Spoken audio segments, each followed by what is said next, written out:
Elon Musk has officially left his role at the Department of Government Efficiency. However, Musk and President Trump both say the work of DOGE will continue. But what's the future for the department without Musk? Joining us now to discuss is Mike Leon. He's an NTD News contributor, as well as the host of the podcast, Can We Please Talk? Also joining us is economic and public policy analyst Thomas Savidge. He's a research fellow at the American Institute for Economic Research. Gentlemen, thank you both so much for joining. Mike, the president and Musk have had a unique relationship when Musk came aboard and began campaigning during the election. So what are your thoughts as he now departs Washington? Hey, good morning, first and foremost, Kerry. It's mixed reactions because I think you and I have talked about this a bunch, and I've talked about this a bunch on NTD programs everywhere, is that there is waste, fraud, and abuse that happens within government spending, right? We all want to get to the bottom of that. Even Representative Jared Moskowitz, who's a Democrat down here in my state of Florida, has said that several times in different committee hearings. Yes, I want to work with you. He was one of the first people to be very vocal about reaching across the aisle and saying, yeah, let's work to reduce the waste, the fraud, and abuse that does happen with respect to government spending.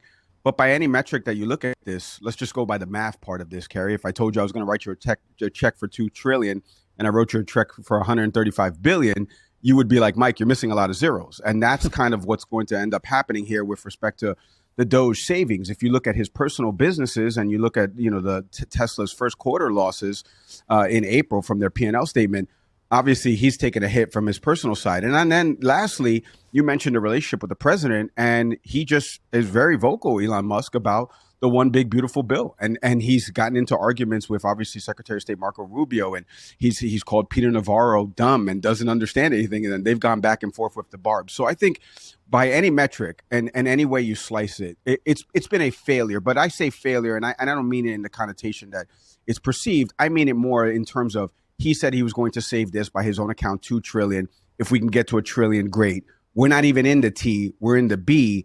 A lot to unpack there. Thomas, love to get your analysis on Musk in Washington and leaving Washington. Oh, yeah. Well, I have to concur with my co-panelist here. There's been much left to be seen. And while there is a lot of savings, and it's only the U.S. government could make billions of dollars look like drops in the bucket because of how much it spends. And there are some things that I was happy about with DOGE, like going after the CFPB and trying to shut that down. But unfortunately, it seems like the federal courts tried to stop a lot of that. And then other things I wish DOGE really dove into, like entitlement spending. Because really, if you're looking at it, last fiscal year, 53 cents of every dollar was spent on entitlements. And, that's just not just throwing money at the problem. It's how these programs are structured. Because if you're asking the folks who are on these programs, they're not happy with the services. And if you're asking the taxpayers who are paying for this stuff, of course, they're not happy about it either. Nobody's winning. So I think the next step then, as Mr. Musk steps back, is not just looking at where can we cut spending here and there. It's how do we restructure the programs that benefit ordinary Americans, that allow Americans to keep more of their paycheck and decrease that spending and overall decrease that national debt. And Mike, staying with the theme that Thomas has brought up about iterating and improving on the efficiencies to create better service, but also reduce spending. Musk had said that DOGE would always continue on. So what do you think Musk's legacy is specific to DOGE? Because sometimes founding something is harder than sort of, improving upon it. So what do you think? You've already kind of shared that you think it's a failure, but is there any legacy in just getting this off the ground? Yeah, and again, failure, I don't want to call him a failure. I think the idea and the notion is agreed upon by everybody, whether you have an R or a D next to your name. I mean, Barack Obama introduced 2 special government employees, as you see Thomas shaking his head, because we all remember in 2009, and this is on obama.whitehouse.archives, you can read this up, he introduced 2 special government employees to do something similar to what Elon Musk was trying to accomplish. So I think, like you said, Kerry, sometimes you prop something up and you can only take it as far as you can. And I'll quote something that Musk said back in May 1st with a USA Today interview, where he said there's a lot of inertia within the government when it comes to trying to, eliminate costs, right? Anytime you try to eliminate redundancies or you try to cut staff or you take a hatchet to something as opposed to a scalpel, what you're going to have are not only problems, Kerry, but you're going to find out that when they made these cuts at different departments, there's knowledge transfer that goes out the window, right? So now I have to potentially rehire people. And then there's, as Thomas mentioned, there's legal battles, right? They're still in the courts right now, potentially employees that will get their job back because a federal judge has ruled that the executive branch doesn't have the authority to eliminate their position. So the government doesn't operate like a business. And Elon Musk and Donald Trump, too, to a certain extent, have tried to operate the government as a business, and it doesn't operate as that. So the legacy will always be he's shifted the conversation about the role of special government employees, the role of somebody coming from the outside business world to government to assess and try to figure out where we can eliminate costs. Because I think, again, there is a universal agreement that we should eliminate certain things that are stuffed into bills that shouldn't be a part of that will affect the American taxpayer down the road. The question is, who's looking at it, one, and how do we actually implement it or remove it, et cetera, et cetera? And Thomas, same question over to you, just about the future of the DOGE effort and the culture with Musk now out of the picture.